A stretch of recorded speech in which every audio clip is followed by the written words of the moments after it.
Good evening, and welcome to another episode of The Fire Caves, a Star Trek Deep Space Nine podcast. I'm one of your hosts, Perry. And I'm your host, David. Tonight we're talking about Season 6, Episode 7. You are cordially invited. Before we continue, you can find us on Facebook, Spotify, Apple Podcasts, and YouTube as The Fire Caves, a Star Trek Deep Space Nine podcast. That is correct, and as I say every single week, you should find us and follow us because I think we are a great show for you to enjoy as you are enjoying Star Trek Deep Space Nine. Some of you probably for the first time, like David, of course, and we can give you a little bit of commentary, a little bit of insight, and some behind the scenes stuff that might illuminate your path as you make your way through the show. Anyway, we of course before we jump in, we like to do a little bit of a check in here. It's been a little bit, I feel, since we've gotten the opportunity to really do that. So, David, how has your week been? It's been fine. Nothing big to update except I'm reading book 5 of the Red Rising series, like I mentioned recently, and oh my gosh, this book is just full of twists and turns. It's a fantastic series. Like characters that have been a part of the series since book 1, like just bit the dust in the parts I read today. Like died horribly. Like they've been major characters since book 1 and they died. It's like wow. Like this author, he's willing to kill characters, he's willing to go to hard places. All of his cast affects the plot. The plot is not driven by just a small cast of characters. Every character that's named at the beginning of the book, and there's like 4 pages worth, they affect the plot. Each one of them has done something to drive the plot. And when you have like 40 characters all contributing to a plot, it's fantastic. And I love it. They're so good. I'm halfway through this one. Um, so yeah, I'm sad that there's the 7th final book has not yet come out, and it probably won't come out for a while. But I just met a guy yesterday who has read the books and he loves them. It was a lot of fun. In fact, yesterday, the reason we're recording here tonight, not yesterday, is because yesterday I was with some friends. We were playing that board game. That's that Hmm. 12-hour long board game I've played before. Uh, Frustrating. We started Friday night, and when we stopped playing Friday night in order to come back in the morning and keep going, I was tied for first place, and in the end of the game, I was tied for last. Well, there was one guy who got. I was tied for what felt like last place. That's not quite right, but anyway, things didn't go the way I hoped in our game, which was sad, but still a fun time. Um, but yeah, how about you? What's it with you? Not much really.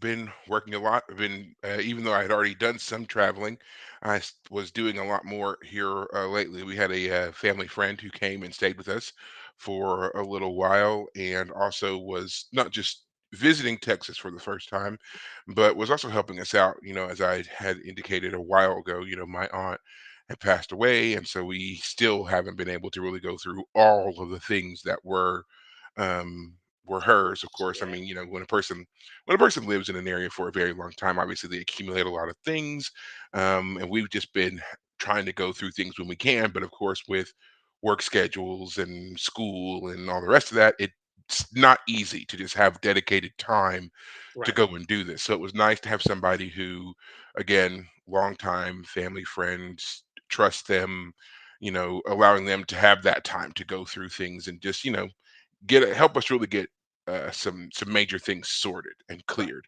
So we did that. We've also been preparing and on the countdown to a new school year. Um, Kiddo starts fourth grade in just a few days. Wednesday's the first day back. So she's both excited and annoyed that she's got to go to yet another year of school, but she'll get over it. Hmm. And I can't wait because it'll give her something to do. I don't know. I had always wanted to make sure that throughout the summer she had plenty of activities and things like that, and I feel like I did a pretty decent job, mixture of tasks at home and spending time with family and various little trips, and then of course our big trip and Right. everything else. But at the same time, there were still days when I was like, man, I really feel like all she's done is sit in the house for the last 2 days, 3 days, you know, whatever. So I'm glad that she'll have the opportunity to go back to school, be with friends, doing things, learning stuff, and all that kind of stuff, and just get out of the house. More than anything, just get out, go somewhere different, be around different people, all that other kind of stuff. So yeah, I'm excited for her. And then, of course, it's the fourth grade, and that's where everything changes. That kind of basics of your education kind of goes out the window, and now they're preparing you for things like the major components of star testing and, hardcore, like, or I guess more hardcore, like science and math and things like that. So it's going to be a interesting and challenging year for her. So I'm ready. I'm ready for her, I should say. Other than that, I've been doing pretty well myself. Back on my plans with workouts and stuff like that. Went to the doctor, had some tests done, found out a couple little interesting things here and there. Nothing major, nothing like, oh my God, you know, health is in some kind of dangerous territory or anything like that. Right. But yeah, just things to be aware of as you age. Right. So nice subsequent reminders that I am not in my 20s anymore, as everybody likes to keep pointing out. So, Right. but other than that, I'm good. Things are great, and I am ready to continue on with our show because, as I like to say, we are not here for all of that. You do not care about all of my various health whatevers. Um, but yeah, so this episode, you are cordially invited. The seventh episode, finally out of that story arc we had there. Everybody's back on the station, and here we go. Do you want to give the recap, or would you like me to do Oh, I feel like this is definitely a you episode. There's a lot of rituals that go on with it? specific names and things that happen. I feel like you should do it. Okay. Okay. So, yes, the episode again, you are cordially invited. This is the episode where we see our crew has returned to the station.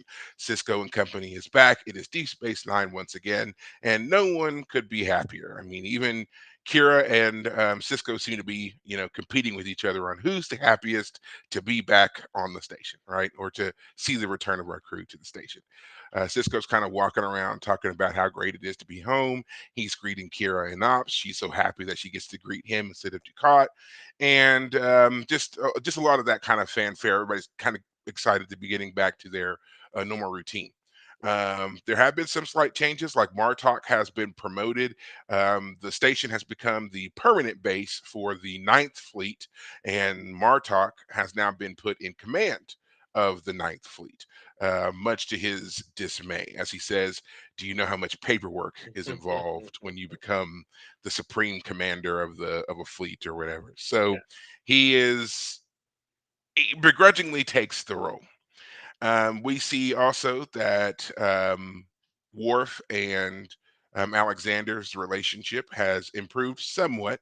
Worf is coming to grips with the fact that his son is not the warrior he had hoped that he would be. He's a little bit of a klutz, it seems. The crew of the Rotaran has really kind of accepted the fact that Alexander is very inexperienced, and he tends to make a lot of mistakes. And he says at one point that they've kind of taken me on as a good luck charm, that the more mistakes I make, the less likely that their mission that they're going on is going to end in some kind of disaster. So we see that's Worf and Jadzia and Alexander are talking in Quarks, and they're talking about all this. And Alexander brings up the fact that he's being transferred to another ship, and this ship Yep. has kind of a reputation.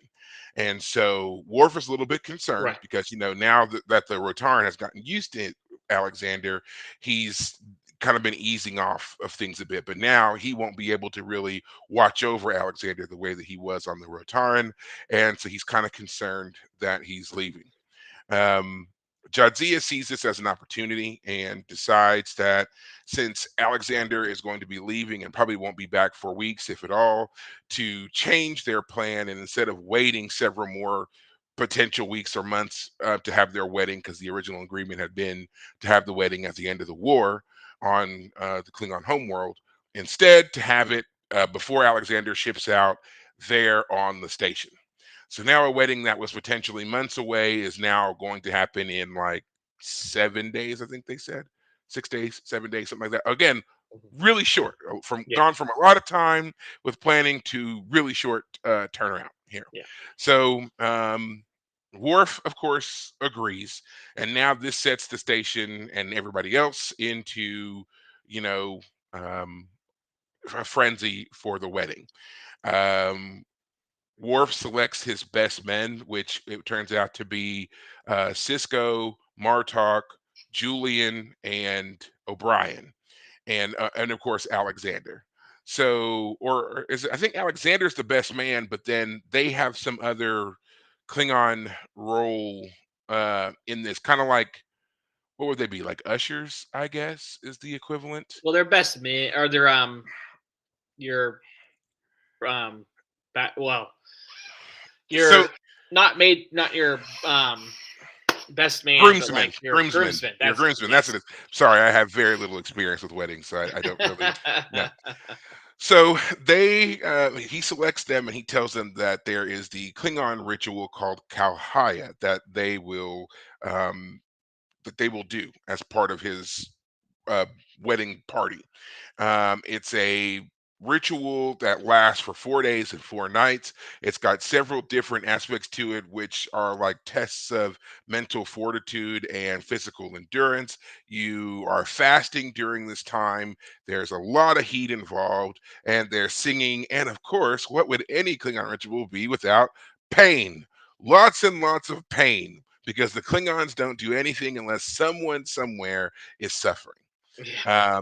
Meanwhile, while they're doing all of this, Jadzia is going through a ritual where it's not necessarily for the wedding, but it's Mhm. her being accepted into Martok's family.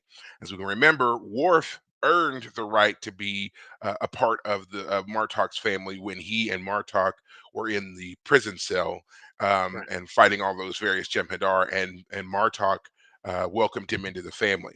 This does not mean that this is going to be extended to Jadzia just because she happens to be getting married to Worf. She has to ask the lady of the family to be included. This means that she has to ask Martok's wife, as Martok is the male patriarch of the family. His wife would be the matriarch. Mhm. So we get to meet Martok's wife, the great Lady Sorella, who Mhm. comes on board, and she is quite the noble woman, if there Mhm. ever was a noble woman. Mhm. She is, and I have to admit, I don't know how they like worked this up, but I loved Sorella. I thought she Mhm. was a great character. And when she walked on Yeah. and was her first lines were, yeah, basically, hey husband, you're fat. I just I lost it. Your I loved her. decline is my decline is proceeding as planned, is what he Yeah. says. Yes, it's such a great, and then even as she's like totally dismissive of him and walks off, he's just like completely enthralled with his Yeah, wife. isn't And she I magnificent? really, Yeah. yeah, I really enjoyed that. Like he was just like magnificent. I was like, yeah, Martok, I get it. Your delivery is right on cue here. Yeah. Um, so she's introduced, of course, to Cisco and everything, and then she goes immediately to meet up with Dax, where in her quarters, Worf is critiquing the fact that she has set up this ceremony of welcome to Sorella. And one thing in particular that stands out is these candles. They're Yarhama candles, or Varhama candles, I'm sorry, Varhama candles that have to be made in a certain way.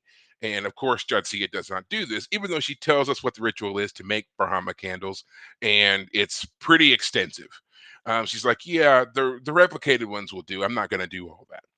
Of course, Sorella enters. She says the ritualistic greeting, and Sorella, true to form, is quite dismissive, even to the point of at the end when she's leaving, she says, "If you can't bother with real Verhama candles, don't even try." So basically, Yeah. intimating that she recognized right away those are fakes. So now the guys separate to go into the holodeck for the Kalhaya ritual, which no one outside of really Worf and Martok seemed to know what it is. No one talks about it. It's all shrouded in secrecy. And Jake and Quark and everybody else are musing over what it could be. And all we hear is Klingon bachelor party.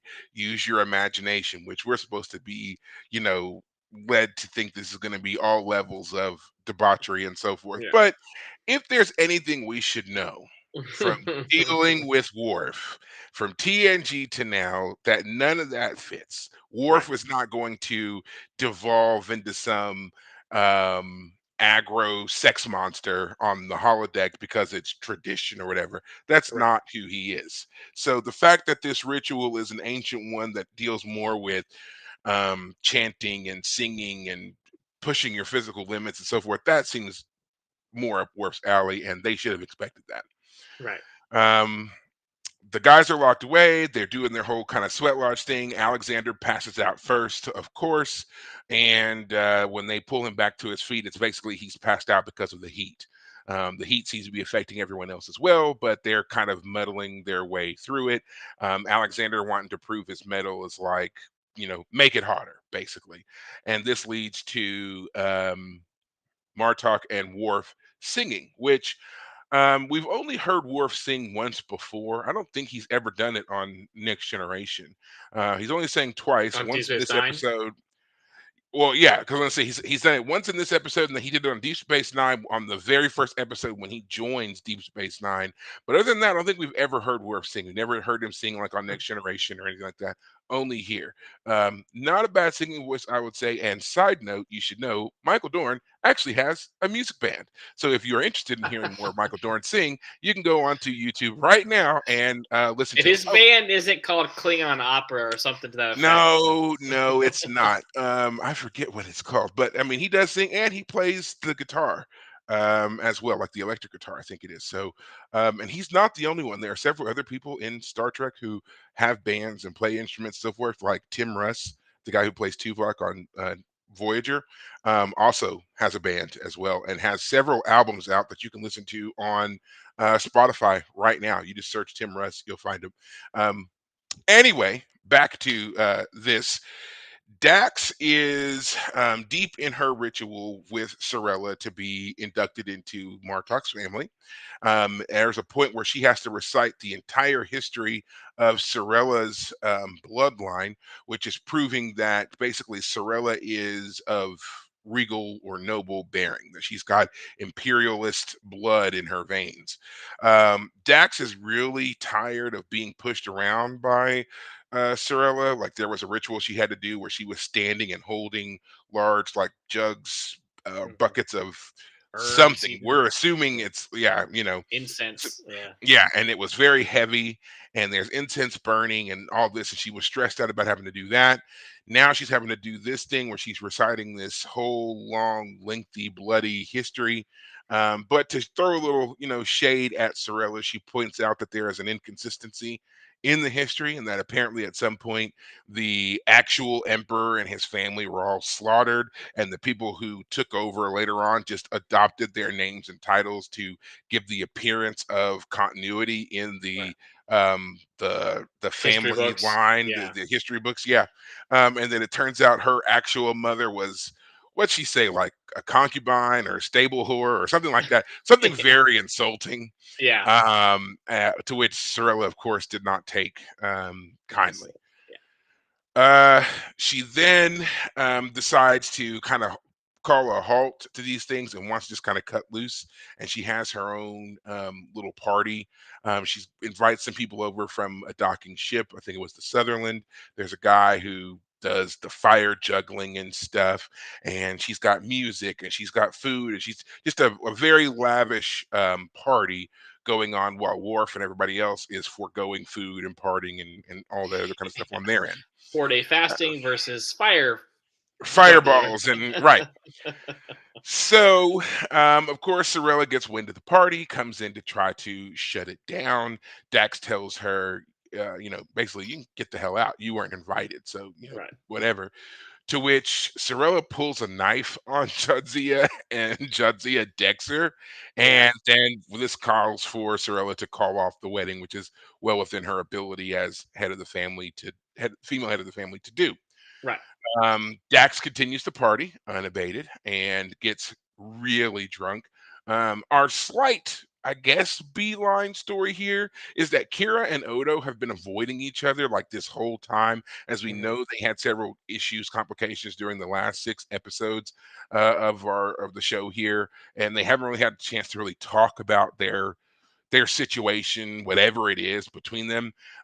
For some odd reason, they choose the party to do that, to seclude themselves away and They go in have Jadzia's closet, basically. Yeah. yeah, they're in there. And so the next morning, when after Worf has now found out about the wedding being called off, and he goes to Jadzia to figure out what's going on, they find Odo and Kira in the closet still talking. Yeah. And they, of course, dart off when they realize they're, late for their various duty shifts and Right. take off. Worf demands that Jadzia go to Sorella and apologize and get the wedding back on. Jadzia really kind of refuses, to which Worf just, storms out. He's like, "Fine, there shouldn't be a wedding. If you can't do this, then we're done." And he storms out as well. Um, Bashir and O'Brien hear that the wedding is off and decide this is the time for a feast. And they Gorge go to themselves. court. They Yeah. go to Quarks. They order the most lavish display of food that you can get, even to the point where they It did have look fresh. delicious. It did. Yeah. Fresh squeezed juice is on its way. I mean, O'Brien's got this massive, massive sandwich. They've got 2 plates of pasta, one for each of them, and And a O'Brien loaf is as big doing as your head, the big as yeah, a it pumpkin. is huge. And Bashir has a steak with mushrooms. I remember him saying so. And Yeah. there's just these huge platters of food, and they are ready to chomp in. And Cisco comes up, and he's like, "What are you doing?" And he's like, "Yeah, the wedding's off. We're gonna eat." And he's like, "Hold on." And so before they can really get into anything, Cisco's going to go and talk to Jadzia. Martok's going to go and talk to Worf. And so Cisco basically tells him, "Yeah, don't eat. I'm going to go handle this." To which Quark is like, "I'm sorry, but yeah, I'll gladly take your food back, but you're still paying for it." Basically. Yeah. Martok goes to Worf, who is on the Defiant and who is contemplating what his next move may be. And Martok is basically telling him, "Hey, you've made a mistake here. I understand all the stuff that you think that you're going through, and I understand who you are, but the simple fact is you love her and you know that she loves you, and y'all are both being stubborn right now, and cut it out." Is kind of the thing that he says. He also talks about Sorella and how she is just, seemingly so awful sometimes, but at the same time, there is just something about that woman that drives him crazy. He never imagined he would have been with a woman like her, but here he is, and he Right. still just loves everything about her after all these years. Right. Cisco goes to Dax, who's in her quarters, frustratingly moving things around and doing all that kind of crazy stuff. And she starts talking about how, oh, she was an ambassador and she did this and that, and she's done all this She's other been kind of stuff. married And she 5 times already. right, and she should have all this respect from Sorella, and Cisco calls her out accurately, I might say, to be like, "You didn't do any of those things. That was Curzon, or that was your past life, or whatever. You are just a little girl to Sorella, and you are in love with Worf. And you knew when you agreed to marry him that there was going to be aspects of this that you were going to have to bow to, and you." Right. You knew it going in, and for you to act this way is childish. And he's like, "Yeah, and you're in love with him." And he's like, kind of, I love the way he says it because it's almost like he's teasing her. He's like, "And you are in love with him." And it's just like, Mhm. I love the breakdown that he gives her in that moment. And she finally agrees.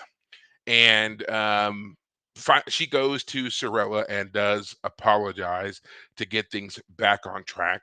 They Off do, screen, I might add. yes, we don't see that. They do go through with the wedding. It's in Corks. It's very lavish. The dress and all that kind of stuff. Never seen a Klingon wedding before, but this was, I feel like, a great production for what they did for Worf and Jadzia. So then they finish up the wedding. We don't see a resolution between Odo and Kira. Um, at the wedding, Sorella does the officiating of the ceremony, and Yep. she openly acknowledges that she accepts Jadzia and welcomes her into the family. And we see the conclusion of the Kauhaya men's uh, ceremony in which they rush the bride and groom with giant mallets to ceremoniously beat them Yeah, for their wedding, and that is essentially the episode. right. So lots of things to get into, like you said, lots of little rituals and stuff, of course. But overall, a fun episode, especially considering what we had seen the last six. Now going into this as This a is bit very more of much a more lighthearted, lighthearted. yeah, Yeah. lighthearted, We're not kind of a stranded on a faint premise. planet in the middle of a Mhm. war. Yeah. Yeah. So I really did. I'd like that departure considering how intense the last six episodes were. So now for us to get into something like this, which we didn't really realize we were building to, but we were, because I mean they've talked about the wedding for a lot of times. So now to see that finally over with and have this officially married couple, and to see more of Dax, which we finally got after however long, Right. some great stuff. So with that being said, David, what did you think of this episode? Yeah, I'll just say it up front. I'm on Worf's side in all of this. Worf's being too demanding, and it's like, Jadzia, you knew what you were getting yourself into. This has been your problem the whole time. As Cisco points out in this episode, as you told it, you knew way more of what you were doing than you're letting on. Quit being a baby about it. I mean, literally, is what he says to her. You're being childish, and she says to him, "Oh, what happened to that ensign that was it churlish? Is that the word she used? Yeah, yeah, Um, the young ensign who, just ensign Cisco. Yeah, yeah, and he's like he grew up, you know. yeah. It's time for you to do the same. Um, and every time that, like, when Worf goes in there and he asks about the candles, because he noticed right away they're not the real candles, and so Jadzia goes into this. Yeah, I took 3 days to find the pig that I had to go find, and I flew out there, killed it, brought it back, took a day to let it, like, it's fat render and all the, like, Mhm. pointing out that, like, we're on a time schedule here. Of course I didn't do it. What are you talking about? But But that scene also, really quick, that scene also highlights the bit of ridiculousness that comes with certain aspects of Klingon culture and ceremony. It's right, such an overly dramatic production. You've got to go to this specific place on the Klingon homeworld. This animal. It can't just be any of them. No, it has to be the one that resides in this mountainside. And right, then you have to slaughter it, offer up a portion to this. You got to do the whole tallow rendering thing a certain way, prayers and stuff for that part to be done, then mold and sculpt with your own hands, and then bring them all the way back just for this one aspect of a welcoming ceremony. And then what do you do with it? That yeah, that's it. You're yeah, done. yeah, Yeah, no. yeah. No, it's certainly fair to point out that, yeah, we don't have time for this. But I guess the funny thing is that Worf says it like, "Are those uh fat, or are those replicated?" I think is what he says, and she's like, Yeah, "Of are those course they real or are." replicated? Yeah. And she's like, "You're criticizing me," and part of it is, yes, he is, because everything he wants everything to be in place, but um I just the thing that gets me is I wish the two of them had figured out this back and forth of the relationship before this episode. Now, of course, that would have made this episode not happen this way if they hadn't figured out the relationship. But what I'm getting at is the whole calling off the wedding because the two of them are being stubborn about each other makes me want to roll my eyes, because I'm like, the whole time, basically what it comes down to is the whole time I feel like Jadzia has been treating Worf as her boy toy. She's the one who jumped his bones way back. I think it was last season, right? Early on last season. Um, you know, Worf was helping Quark with his ex-wife, Yes. the Klingon. I forget her name at the moment. Remind me. Grilka. Grilka, Grilka. and they were doing this weird thing where he was able to, like, make Quark's movements, like their bodies would do the same thing. Hmm. And then after that scene, like at the end of that episode, Jadzia jumps his bones, and then they're a couple from then on out. And there's that episode on Ryza, which I have to say the greatest insult in this episode was when Cirilla called called Jadzia a Ryzian whore. Yeah. Like, yeah, she was definitely a fan of Ryza. Ugh. But Dax doesn't let it flow off like water. She actually gets insulted by it, which is Yeah. kind of part of me is like, Jadzia, you want it both ways. You want to go enjoy Ryza, and then someone calls you a Ryzian whore, and you take it as an insult. I mean, I know it was meant as an insult, but isn't there a part of you that would just laugh it off because you're like, who are you to like? Jadzia wants it both ways. That's the problem in this episode. She had Yeah. a problem with the relationship with Worf the Yeah. whole time, and it's come to a head. Um, so I just hope Yeah. that from now on, I just don't want all this bickering back and forth about Worf talks about the wedding all the time, and even Bartok complains like everything he talks about the wedding until his son showed up. And part of me is like, man, poor Worf. I mean, I've been watching this character since I watched TNG, obviously, and you like him. He's a character that's grown on you. You love the Mhm. guy. Like, as I've said a million times, the Klingon culture has been brought to life in a way I never expected. So part of me really wants things to like I just want John Z to like just like appreciate it and Worf a bit more on some level. Like because Yeah. she's so smart and because she was the ambassador to Klingons, she knows so much and she can just kind of do it. Um, but there's just times when it feels like she just wants to rolls her eyes at Worf, and I'm just like, that's you love the guy, right? Like, don't roll your eyes at Worf. If you're gonna So marry the guy, I don't know. It's just yeah. so Sorry. you no you bring up a great point. This is something that I've thought about a couple of times, and it's something I feel like was missed here, a critical misstep, and it's something that we've been seeing all along, and I don't think anybody's ever really said, and that's the fact that we don't acknowledge fully what it's like to be a joined trill. We hear a lot about it. We think we understand it, but we don't really get what that's like to be a person who has your mind is not just joined by another person's and their memories, whatever. It's several different lifetimes. The Right. Dax symbiote has lived through 7, 8 different people before it got to Jadzia. So while she has a lot of, um, while they obviously offer her a lot of memories and insight and influence and so forth, let's not forget that Jadzia herself was a full-on person Mm-hmm. before she became joined. Mm-hmm. And if I'm not mistaken, when Jadzia was joined, she was what 20, maybe 22, something like that. It's not that she's been joined for very long. I know Right. that when we first see her in season one, I believe they said that Jadzia was 28 years old at that point. But then, of Right. course, with the joining and the symbiote and everything else, she ages up and she's, 300 and something years old. Cisco Right. points out in this episode that she's 356 years old. So, backtracking here, this is season six. That means that after she was joined, she was 350 when we saw her in season one. Right. Um, but we don't know what that's like to have that. She's had her own childhood, formal education, training, all kinds of experiences in life up to that point of being joined. Right.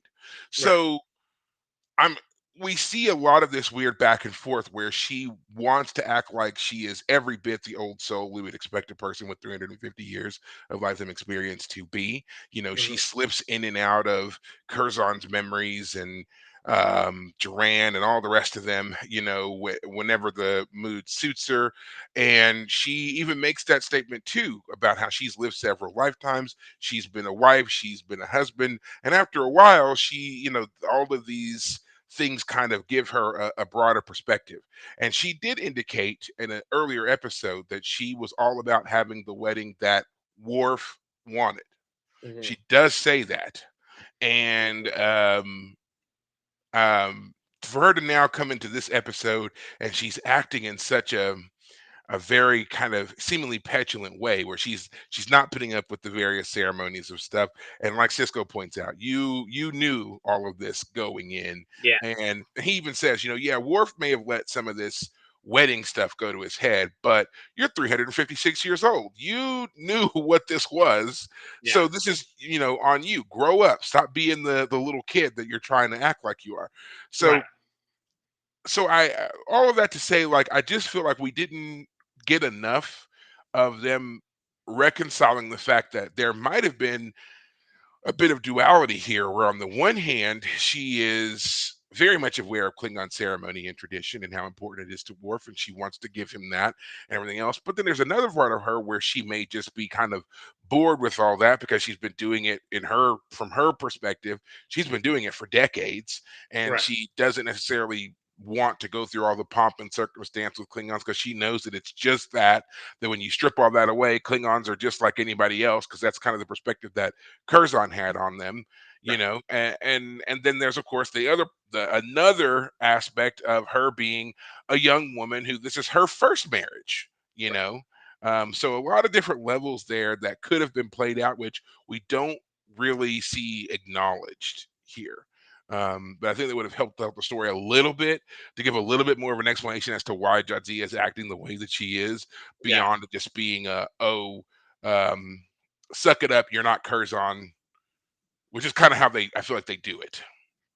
Yeah. That's definitely part of it for sure. With what Cisco says to her, I think the one scene that was missing, and I mentioned it as you're doing the recap, is we never see Jadzia go to Cirilla and make her apology. Like, what is it that Dax said that would cause her to not only change her mind about Dax and accept the Yeah, apology for getting hit in the face, and then during the wedding being like, "And I too accept you." Like, yeah, that's we true. went, we Considering went, how important the interaction between Cirilla and Jadzia was, the yeah, fact that we didn't see the apology yeah, is a bit of a problem. We could have cut out the stuff with Odo and Kira if it would have given us more time to see Cirilla and Jadzia really come to terms with each other yeah, and learning to accept one another as they are. Because that's yeah, kind of what's intimated by what Cirilla says at the end during the wedding ceremony, is that she has to accept the fact that there's nothing that she could do that really could have kept them apart, because of the right. fact that she's acknowledging Jadzia as a very strong-willed, independent individual. Yes. Well, Yeah, I mean, her punching her in the face because she pulled a knife is the most Klingon thing that's ever happened. Like, that alone could have been the, oh, perfect. You've proven you have fire in your veins. Like, you're accepted. Like, all of yeah.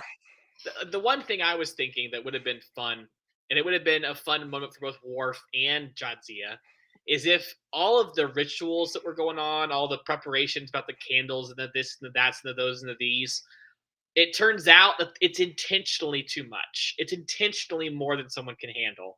It's intentionally ridiculous. And the point being is that you two as individuals, it comes down to how much you're committed to doing the work. Okay. And so I you I could I fail. could accept that. I could Yeah, accept that. I see what you're saying. Like, yeah, if the rituals are set up so that the person performing them has to reach a breaking point to be like, yes, look, this is too much. I love this person. I know that I want to be with them forever. right. No ritual is going to dissuade me from that. But at the same time, there's a limit to how much I'm going to let you push me and humiliate me and subjugate me to Yeah, nonsense. exactly. Okay. Something like that, which is kind of what was going on with the endurance trials that Worf and the boys are doing. Is like, I will be your brother through superheated cave fires and bloodletting. Like, if that's what I kind of wish it had turned into, is that it turns Hmm. out all of these rituals are actually intentionally too much. And that's kind of like the secret that she, as the matriarch, gets to reveal, is that, um, yeah, it was too much. It was, we were over asking things. Wanted to see how much you were willing to do, and where you broke. Like, did you break because you're like, screw it, I don't like Worf enough to do it? Is it truly you were trying and you failed? Are you pissed that you couldn't do it? It was way too much and you're pissed about it, which is a very Klingon answer, as opposed to, like, let's say that Cirilla said you're gonna, because she did say this to Jadzia when she was doing the holding of the two things ritual. She had a little monologue where she's like, "Go back to your weak Trill people, where you can't handle this. You can't be a Klingon. You're never going to be one of us. Give up." Like, if that had all turned into, well, we do that to everyone. It turns out that is the ritual, and we want you not to. We want you to fall on your face, but not in a way that's like, I'm not going to get back up. And you're a weepy, lost soul, but you get up and say, I did everything I could. That's what I'm getting at. Yeah. I'm ranting now. Just I No, wish it had no, been that's how that it's makes gone. sense. That makes Yeah. sense, and I mean, it also would make sense considering that Worf has this kind of imposed trial that he's going through.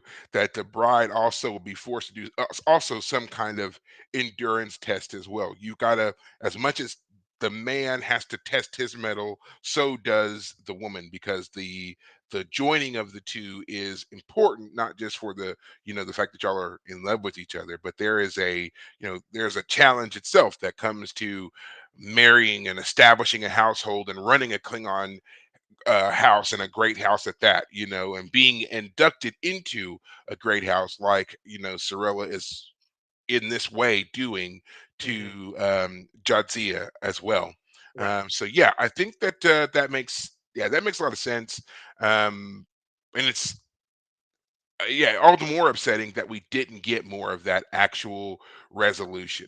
Maybe Right. I would have liked to see where Jadzia had also um, started a ritual and then quit halfway, and then the apology is going back and not only just formally apologizing, but then completing that particular ritual. At Right. which point, Cirilla reveals to her that it is an endurance test or whatever, and this was Right. kind of like that was really the last test, the last straw to see if you had the ability to come back and acknowledge that whatever. I would agree. I would like to see that.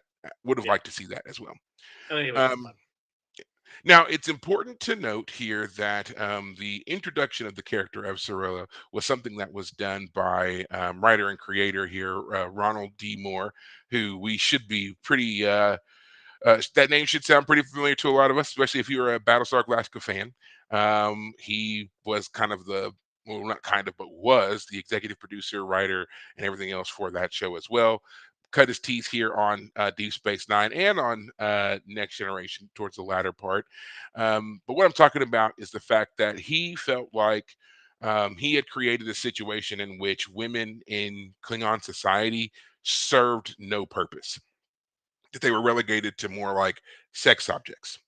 And he wanted to correct that, and he used Sorella to do that. It was established early on in the Next Generation that women did not serve on the High Council, did not have seats on the High Council. This is something that we also see kind of echoed and followed up in Deep Space Nine in the episode where Grilka comes aboard the station and is, using Quark basically. Right. Um, but he says that he did not intentionally do that. It's something that just kind of came out of a couple of things that they were working on at the time, and he wanted to find a way to correct it. And basically, he sees this as kind of the beginnings of a balancing act. It's supposed to be that while yes, women don't serve on the High Council, the women run the houses, the great houses. They have unquestioned, unchecked, unchallenged authority within the house.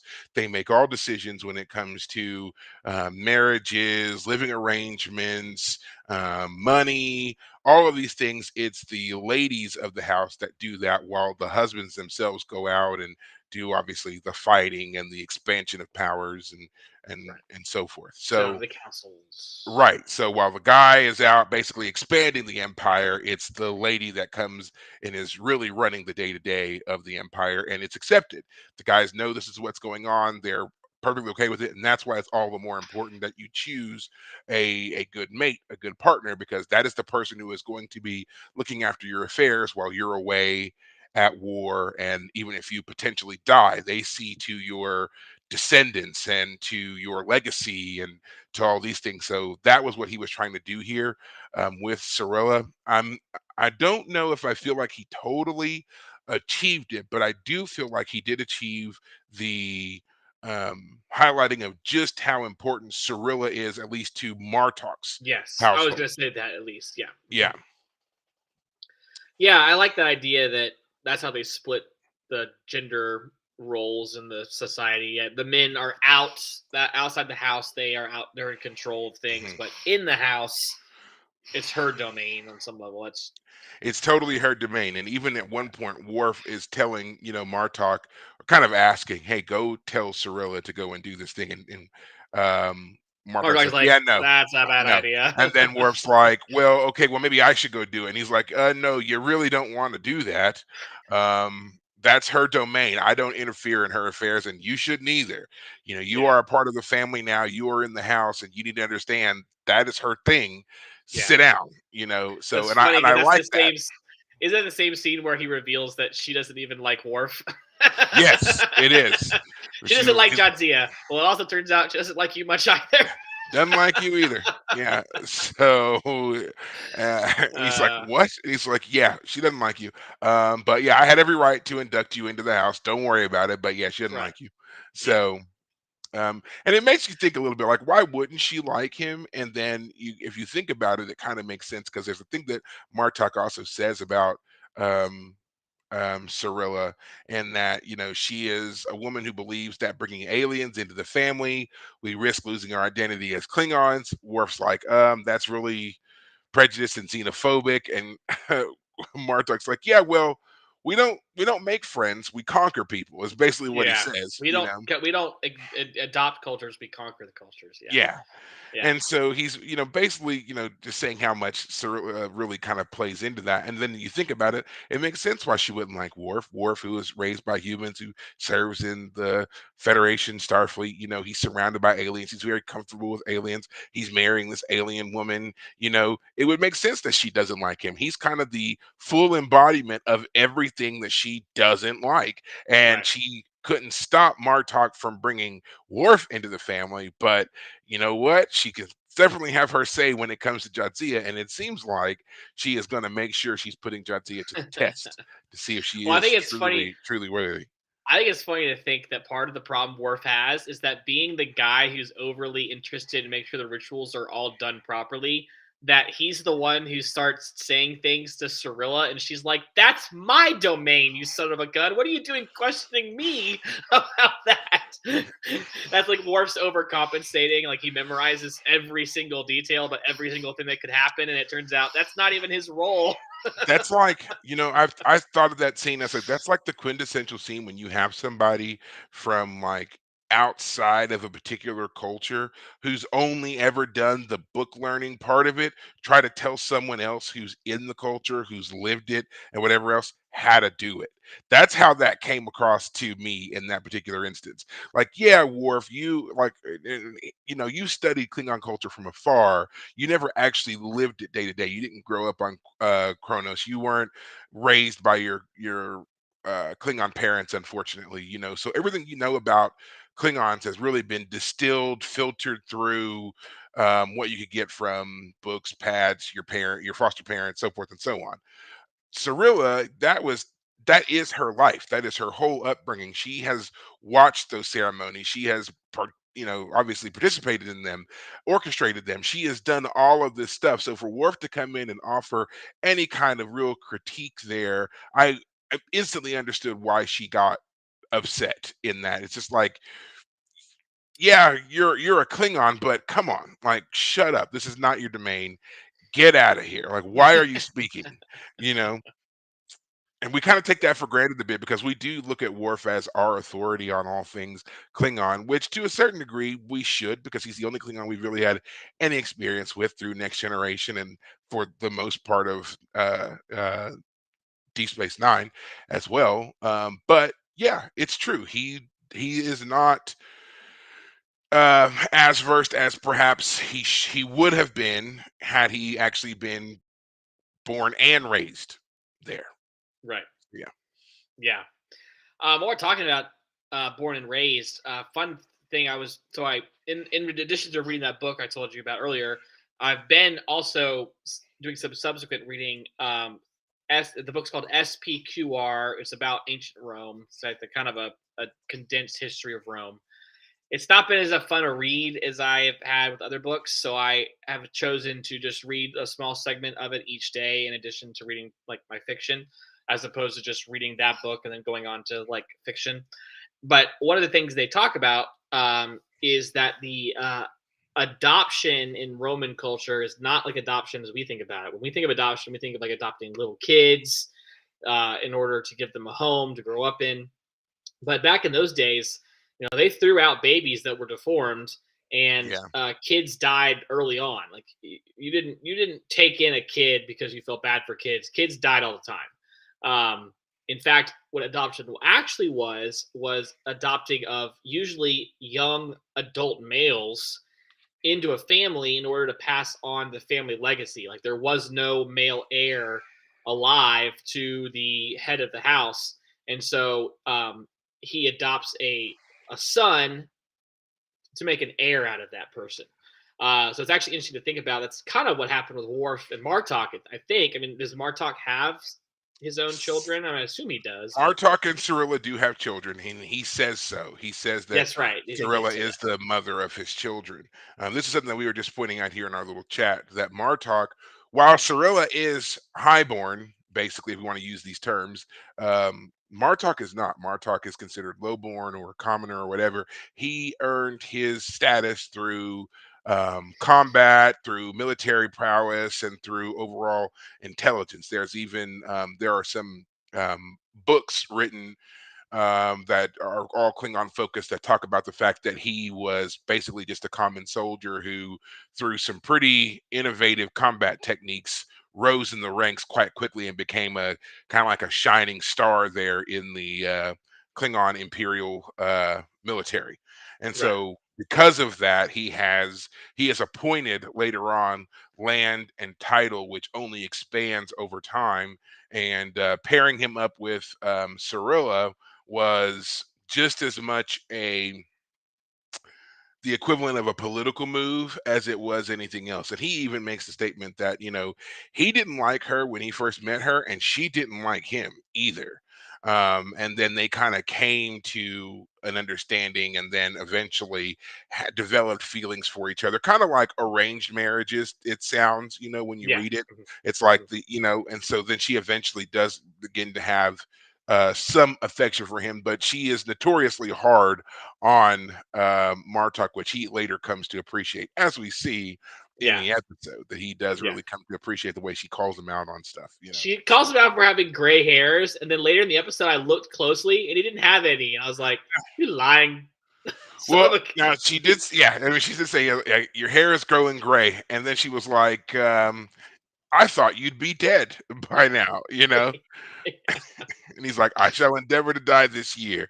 And it's like the Yeah, way that they kind of joke with each other, yeah. yeah, But yeah, it's basically that's what their situation was, is that he and then he continues even in his apparent old age and suffering various, he's only got one eye and all that kind of stuff. He mhm, still continues to achieve greater and greater things, which brings greater and greater notoriety to their family, which of course her as head of family, the one who's kind of the executor of all things House Martok related, right, she will continue to appreciate, because as a highborn person, that still affords her greater and greater power. So right, it's not really a dynamic that they talk a whole lot about on how the great houses work, because on the one hand, you would think that Cirilla, as a part of a great house, probably wouldn't have to put up with much of that.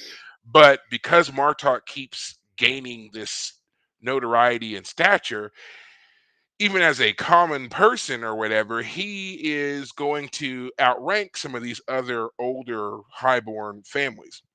uh-huh, Now, if you're interested in that kind of family dynamic stuff, when it comes to Klingons, they do attempt to get into this at a deeper level in Star Trek Discovery, to varying degrees of success. I'm not going to talk too much about that.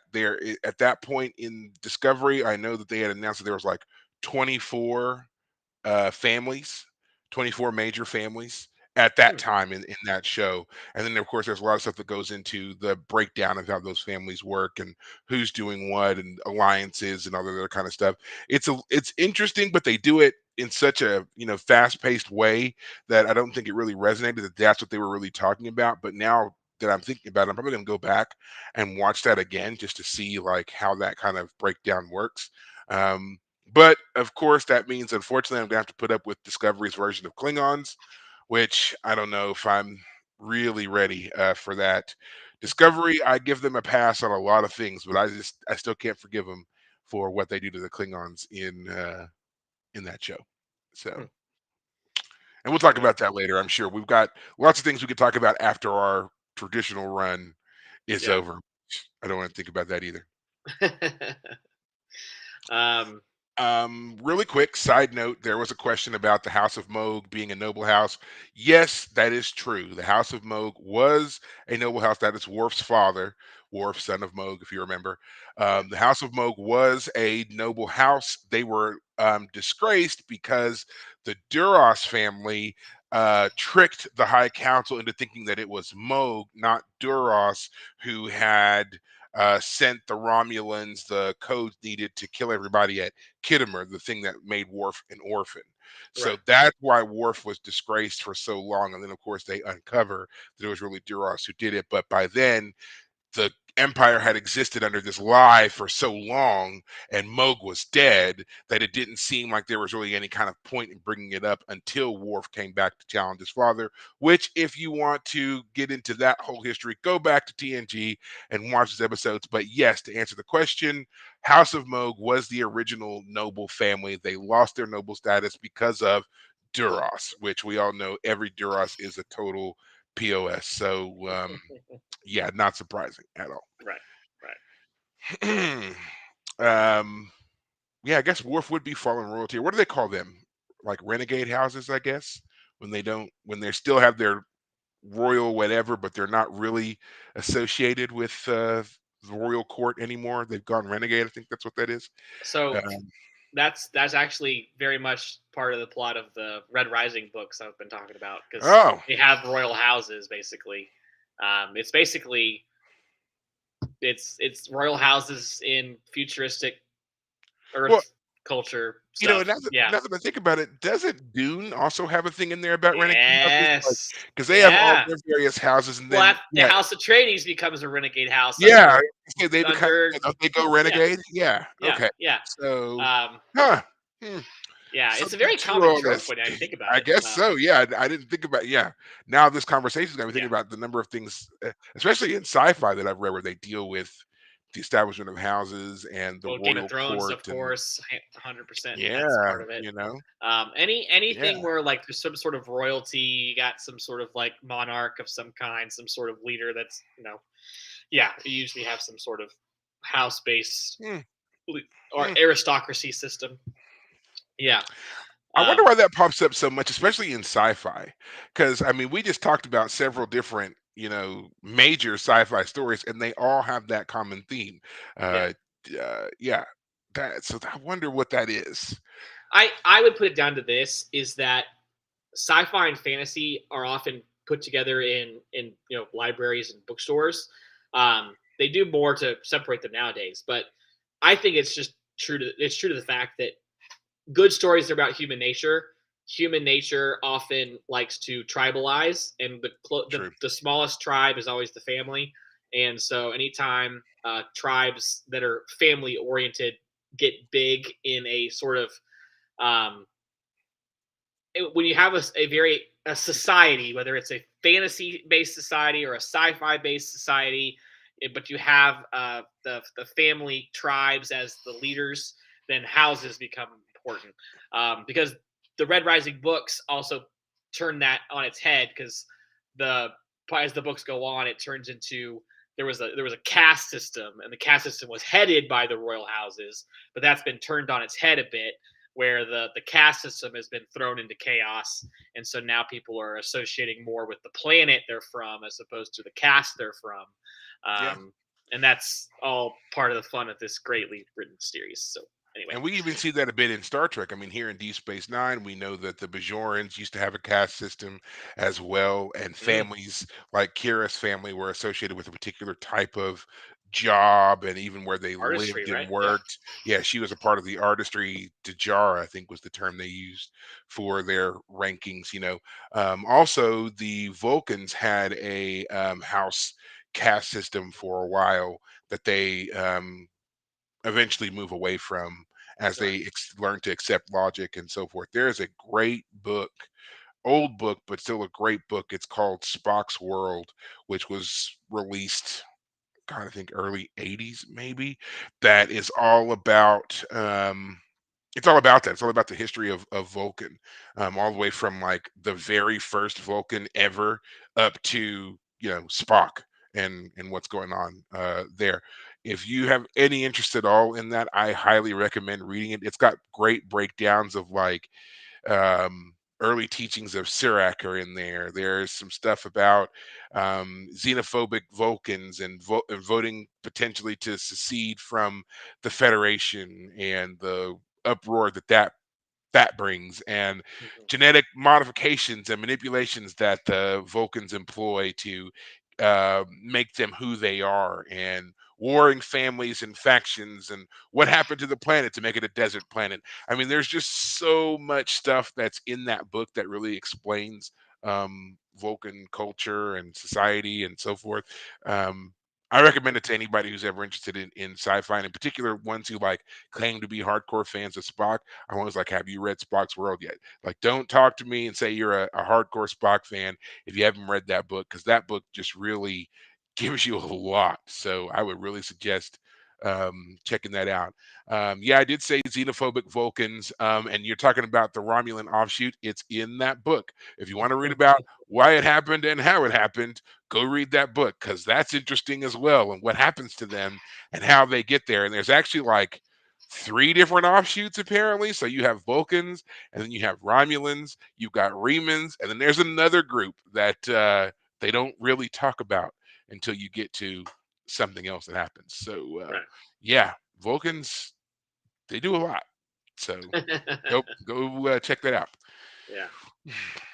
Um, so I have to say there was one thing that disappointed me about this episode. Go ahead.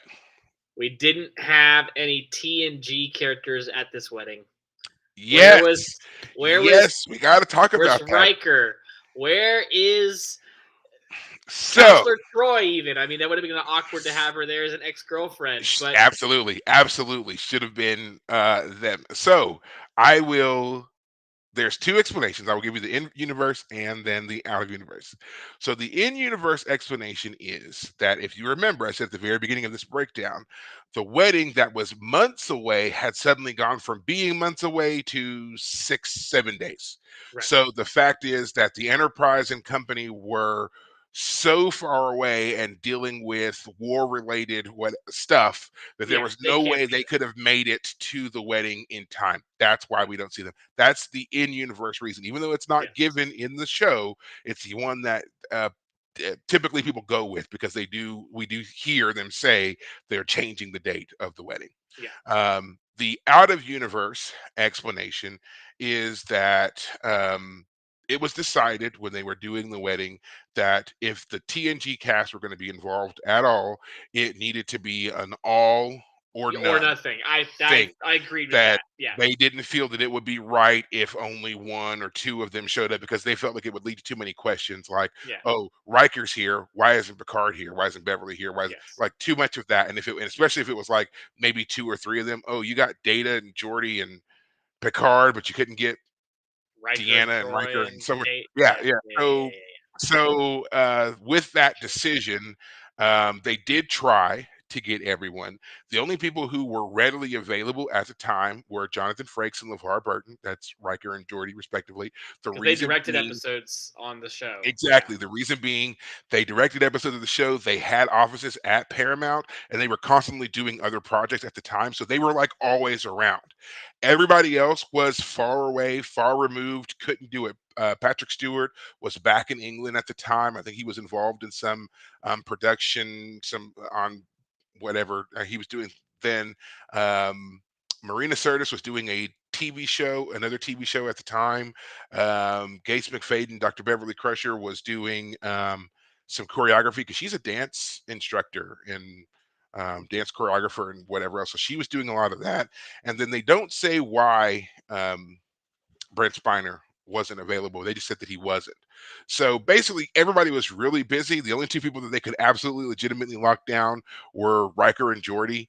And again, they felt like it should have been all or none, and they just didn't feel like it was And appropriate otherwise. I agree with that decision. I would Yeah. have loved like just a quick message, pull up a quick screenshot of Riker saying from the Enterprise, congratulations, sorry we can't be there, kind of. That would have been I would have nice, but I would have too. I would have liked, like, for, along those lines, like, maybe even um not even just a message, but, like, maybe Worf talking to them on the yes, Defiant, like, when he was having that moment where he was not sure about Jadzia or whatever, if when Martok walked in, we would have seen Worf talking to uh Riker Jordy, or yeah, Geordi or somebody, and yeah, he's like listening to them while, and then they, whatever. I would have liked just something to include them into the yeah, episode. Would have been a great little nod to the fact that yeah, they're friends, they're family, basically. They've yeah, served together for 7-8 years. There needed to be something else to that. yeah. So yeah, I would have loved to see anything along those And I lines. want to be clear. I think both explanations are fine for both in universe and out of universe. In universe, they are not able to make a quick changed wedding Yeah, plans. That's too quick changed. Can't do it. They're otherwise busy. Or outside universe, you're totally right. If you're gonna get one, you have to get them all, yeah. and they're off doing other things now. So makes sense. But I there is still a part of me that wish some sort of recognition had happened. And I Mhm. also want to say I think Worf's also the type of character who doesn't like necessarily call up old buddies. He's not that type. Hey, who wants to come to my wedding and be in my wedding? He's not that type. I He I literally agree. I just I yeah, think that he would have been someone who probably told them once and one time yes. only. That's right. And then if there was a change or whatever, he probably wouldn't have followed up with it, which is kind of another thing that could have been intimated here. He told them that the wedding was, going to be at the end of the war. They know what the war is, and whatever else, Right. obviously they would have been involved. And so for them to suddenly announce that there was a change, I don't see him following up and being like, hey guys, by the way, you know what, that thing I said we were going to do in like 6 months, well, now it's in 6 days. Can you get Right. here? No. Okay, I got it. Like, I don't see him doing that. But I also see, even though he didn't do that, someone finding out anyway, like Deanna. Yeah. And that would have also made it all the more poignant if she had been the one out of all of them to show up for the wedding, to be like, yeah, you told everyone else that it was in months. I found out because I keep tabs on you because we're friends, that it was in 6 days or whatever, Yeah. and I Turns out was and I Jadzia was has able to been get away. talking to her because Right. she also dated beforehand or something. Yeah. That would have been a great tie-in if it turns out that Jadzia and Deanna were like fast friends and Yeah. had been talking this whole time. And Yeah. that would also explain maybe why Jadzia like teased Worf and messed with Worf all the time, is because she was getting tips from Deanna to be like, yeah, he needs to be like, you gotta break him up, we gotta get him out of his headspace a bit. Uh, And then to be like all of that would have explained so much. And I think it would have made the appreciation of Jadzia and how she acts with Worf all the better if it had turned out that she was being influenced by Deanna. yeah. So Hmm. I think that would be hilarious. yeah. Uh, oh well. But yeah, that's what it was. That's the explanation that's given for both of those things. So don't get mad. Don't think everybody just really secretly hates Worf or whatever it is. It's just that in universe they were too far away and didn't have enough time. Gotcha. So All right. Fair enough. yeah. Fair enough. Well, any All right. other critiques of the episode? I just wanted to point out the line that made me laugh out loud was when they found out the bachelor party was going to be all this tough stuff, all this endurance rituals and pain. And Bashir goes, just like marriage. And O'Brien behind him goes, what do you know? That was the best. I laughed out loud because that's such a Bashir thing to say. And Yeah. O'Brien's like, screw you, man. You don't know what Right. you're talking Shut about. up. Right. I I also really like the did. Like, scene I was like, I have to make sure I mentioned that because it was such a great moment between the two of them. Their relationship has changed so many so times. much. Yeah, Yeah, such or a I should not great many times. development. It has really bonded them really nicely together.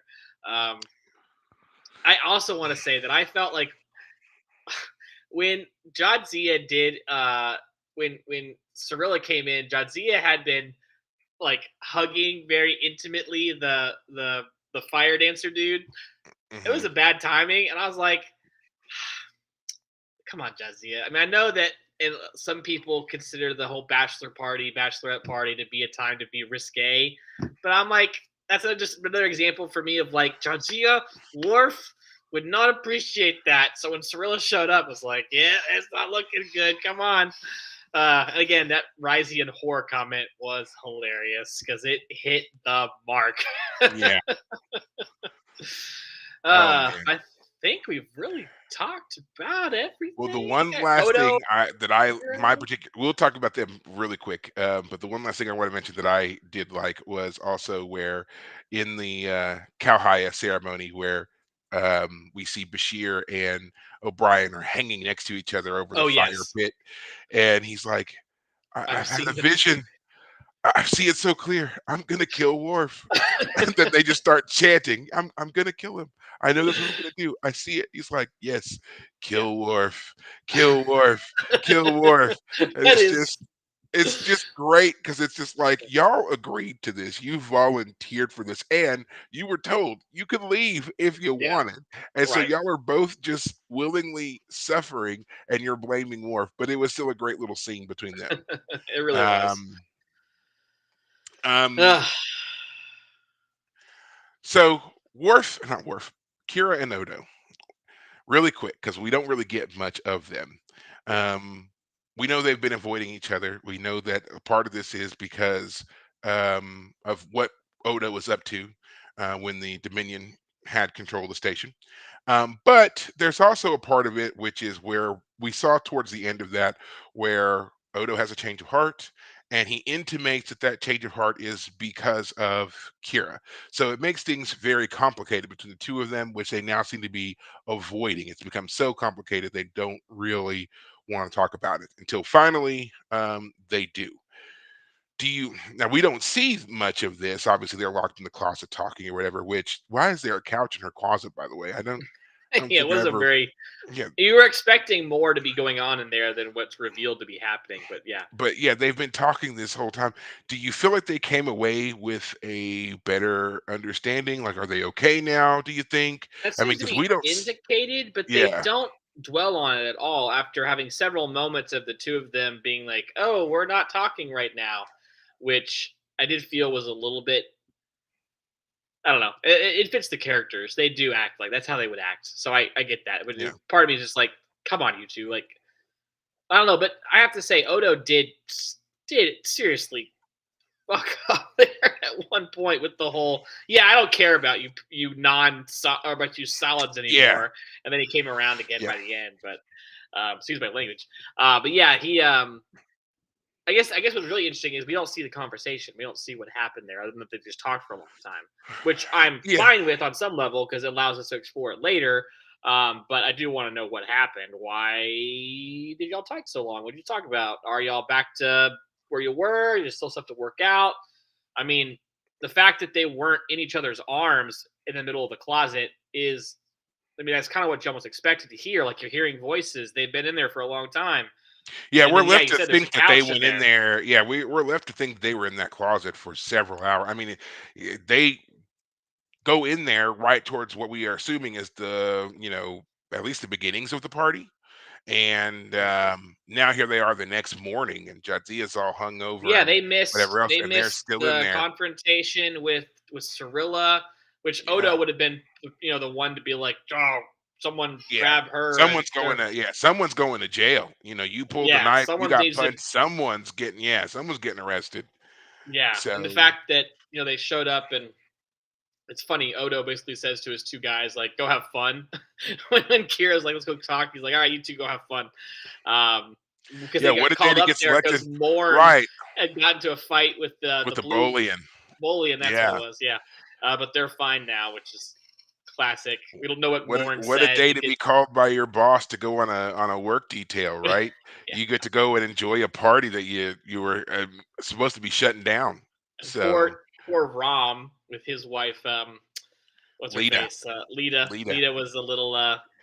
too That's enthusiastic with our fire yeah. bearer, fire Rom had to tosser grab guy. her and pull her Mhm, aside and be like, "Nope." mhm.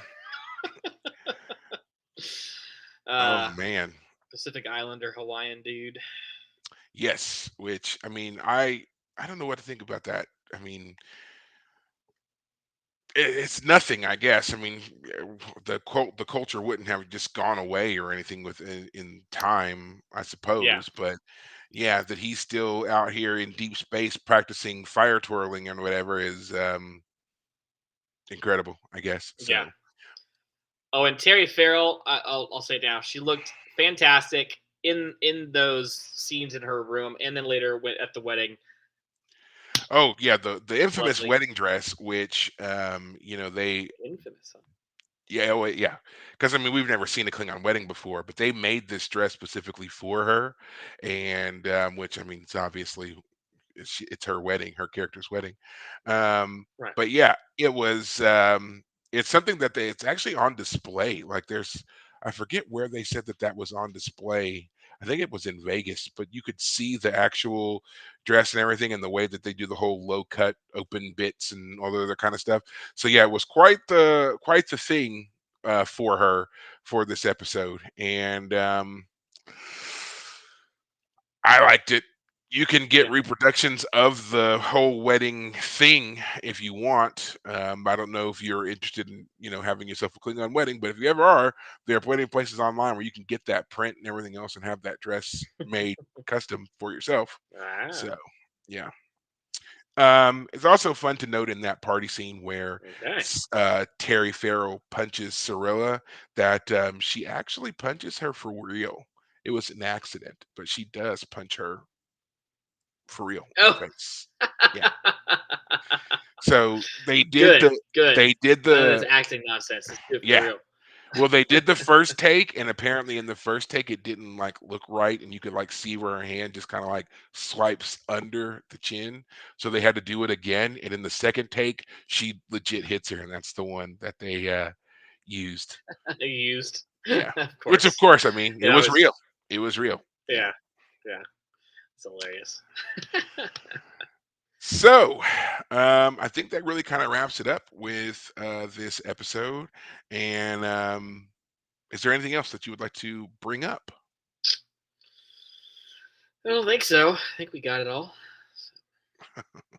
All right. Well, I do believe that is about it. There is actually a lot of extra things about this episode, which you can always go and find and peruse yourself when you're going back and doing your own rewatch. I know that there are funny little moments here, like for example, the scene in Cisco's office where they're discussing the war, and it's Martok and Cisco, and Martok is giving him information, but then he seems to get distracted by Cisco's baseball and is like Yeah, tempted to pick it up, I was touch thinking it, about that. and What do you think Cisco about that? snatches it. Wh- So I thought it was interesting that he was distracted by the baseball.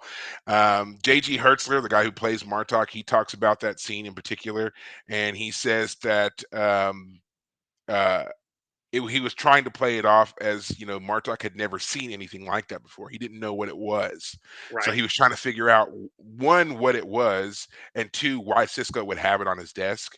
right. So that's why he was like hesitantly moving towards it, and it was improvised that Avery Brooks comes up and takes it before he can I get was to I it. was curious So about that. It was a very interesting little interaction they yeah. had of like, you can't take my baseball. Right. So it's supposed to come Okay, off but that way as like as it comes off as Cisco being like very protective of the baseball, which makes sense for the character. But yeah, that part was improvised. It was supposed to be that like Mark Talk gets like really close, and then Cisco says something to distract him, and they move on from it. He never actually touches it, but Avery Brooks, being Avery Brooks, seized the moment and walked over and was just like, and snatches it up, which to me was a more authentic scene than him just being like acting yeah. him from touching it. I guess I So was just surprised that it felt so possessive in the moment when you're talking yeah, with an ally. But I mean, I like the idea that Avery Brooks is like willing to improvise a little bit. That's signs of an actor who's confident in himself. I yes. think so. Maybe too confident sometimes, but who knows? Hey, but it works though. Avery Brooks does a great job, as we've said many times.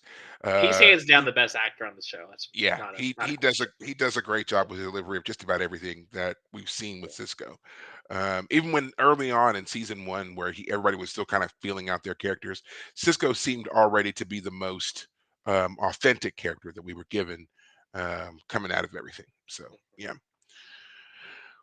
Well, I think that's going to do it for us here on this particular episode. As I said, there's other extra bits that you can always go and look up. The DVDs of the series also contain a lot of extras. You should watch one in particular called The Captain's Table, where the captains go and select all of their favorite episodes and favorite moments, and they kind of give you a breakdown of things.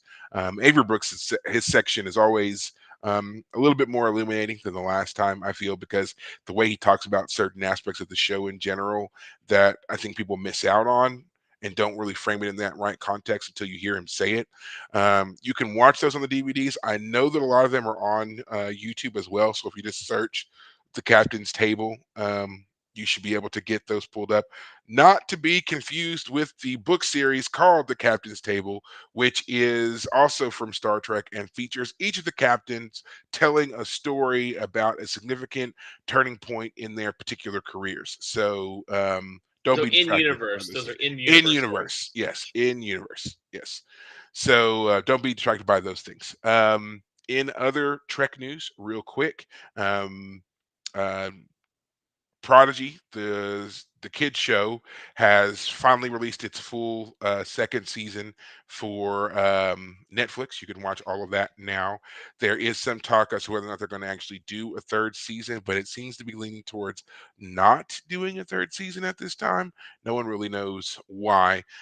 There is a thought that it has to do with wanting the contract with Netflix to expire so they can Expire. bring Prodigy back to Paramount and then do it, which to me is like you had it on Paramount, you sold it to Netflix, now you want to bring it back to Paramount. It's dumb, but they are trying to get it to where all of Star Trek is on the Paramount platform.